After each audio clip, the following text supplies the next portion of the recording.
ધંધુકામાં નિઃશુલ્ક આરોગ્ય નિદાન ક્લિનિક સફળતાપૂર્વક યોજાઈ. અમદાવાદ જિલ્લાના ધંધુકા ખાતે આજે રોજ શેલ્બી હોસ્પિટલ, નરોડા દ્વારા સેનેટોરિયમ શ્રી ધંધુકા વિશા મોટ વણિક જ્ઞાતિ સંચાલિતના સહયોગથી નિઃશુલ્ક આરોગ્ય નિદાન ક્લિનિકનું સફળ આયોજન કરવામાં આવ્યું હતું.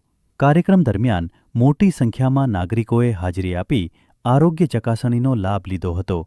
આ કેમ્પ સવારે 10 વાગ્યાથી બપોરે 1 વાગ્યા સુધી સેનેટોરિયમના દવાખાનામાં બસ સ્ટેન્ડ સામે યોજાયો હતો.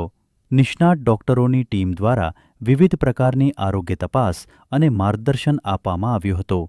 કેમ્પમાં મુખ્યત્વે ડોક્ટર વિકમ શાહની ટીમ હાજર રહી હતી, જેમાં doctor Yogesh Kumar, doctor Tushit Mewada, doctor Harsh Dudani, doctor Manish Bhavsar અને ડોક્ટર નિલેશ લાલવાણી સહિતના નિષ્ણાતોએ સેવાઓ આપી હતી.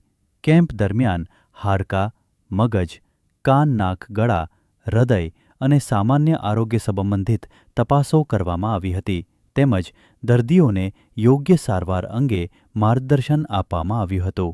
આ કાર્યક્રમને સ્થાનિક ટ્રસ્ટીઓ અને સમાજના આગેવાનોનો વિશેષ સહયોગ મળ્યો હતો, જેના કારણે સમગ્ર આયોજન સફળતાપૂર્વક પૂર્ણ થયું હતું. આ ઉપરાંત હોસ્પિટલ તરફથી કેશલેસ, ટીપીએ અને આયુષ્માન ભારત યોજના હેઠળની સુવિધાઓ અંગે પણ લોકોને માહિતગાર કરવામાં આવ્યા હતા. આ આરોગ્ય કેમ્પ દ્વારા ધંધુકા વિસ્તારના લોકોમાં આરોગ્ય પ્રત્યે જાગૃતિ